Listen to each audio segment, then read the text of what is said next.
Assalamualaikum warahmatullahi wabarakatuh. Terima kasih telah mampir di channel Hasan Alatas. Kali ini saya akan membahas tentang sholat super kilat, sholat yang secepat kilat. Ya, itu adalah bahasa kiasan. Maksud saya sholatnya begitu cepat sekali. Bahkan kalau Anda bisa searching di YouTube atau Google tentang sholat taraweh yang hanya beberapa menit. Jadi langsung tek tek tek tek tek langsung selesai. Hanya beberapa saat saja, sholatnya sangat cepat sekali. Bagaimana kita memandang, jadi saya akan coba membahas sholat tersebut dari buku ini, Kontroversi Islam dan Sains, sebuah buku yang menunjukkan bahwa tidak ada kontroversi antara Islam dan sains, tentang bagaimana orang yang sholatnya super kilat tersebut. Saya akan melihat dari kacamata sains, dari kacamata ilmu medis atau ilmu kesehatan. Sangat rugi orang yang sholatnya super kilat karena dia tidak mendapatkan manfaat yang luar biasa dari sholat. Nikmat besar, manfaat medis atau manfaat kesehatan hilang ketika dia melakukan sholat secepat kilat. Apa saja manfaat yang hilang dari dirinya ketika dia melakukan sholat secepat kilat? Satu adalah manfaat sujud. Ya, kenapa? Karena sujud itu ternyata Allah memerintahkan sholat bukan hanya sekedar beribadah semata, melainkan untuk kemaslahatan hidup manusia itu sendiri.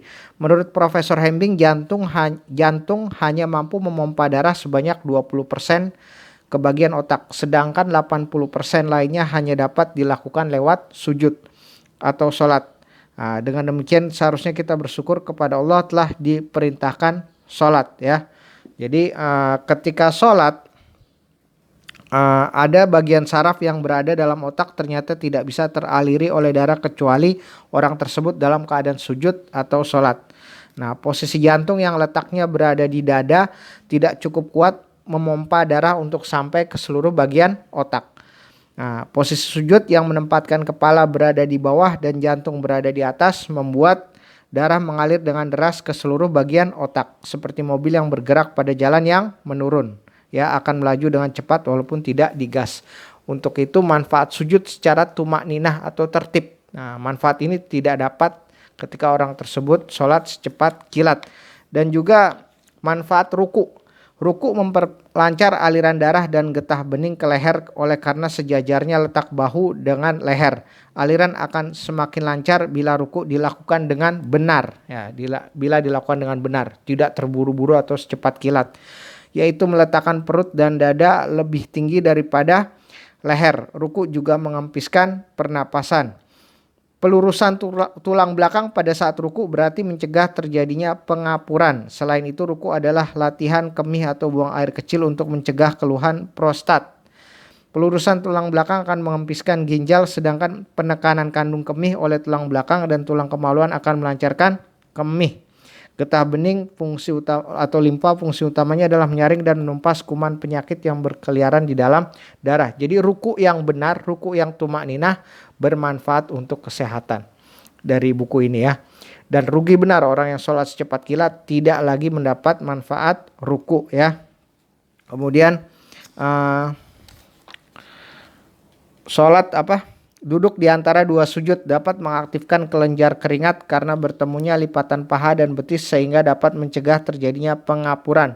Pembuluh darah balik di atas pangkal kaki jadi tertekan dan darah akan memenuhi seluruh telapak kaki mulai dari mata kaki sehingga pembuluh darah di pangkal kaki mengembang. Gerakan ini menjaga supaya kaki dapat secara optimal menopang tubuh kita. Gerakan salam yang merupakan penutup sholat dengan memalingkan wajah kanan dan kiri bermanfaat untuk menjaga kelenturan urat leher. Gerakan ini juga akan percepat aliran getah bening di leher ke jantung. Jadi semua gerakan sholat punya manfaat medis atau kesehatan jika dilakukan dengan benar dan tumak ninah. Jika dilakukan secepat kilat, maka saya aja melihatnya dalam video itu, sholat tarawih yang cepat kilat pusing, apalagi yang melakukannya. Dan sholat itu lebih canggih daripada yoga. Jika manfaat gerakan sholat kita betul, maka sangat luar biasa manfaatnya dan lebih canggih daripada yoga, ya. Karena dalam sholat juga ada makanan bagi jiwa, bagi batin kita, ya. Bukan hanya fisik yang dikasih makan. Sholat itu makanan jiwa atau makanan batin. Insya Allah jika sholat kita benar, gerakan benar dan tumak ninah, tidak secepat kilat, ya. Dr. Gustave Le Bon mengatakan bahwa Islam merupakan agama yang paling sepadan dengan penemuan-penemuan ilmiah. Perkembangan ilmu pengetahuan dan etika sains harus didukung dengan kekuatan iman. Semoga sholat kita makin terasa manfaatnya.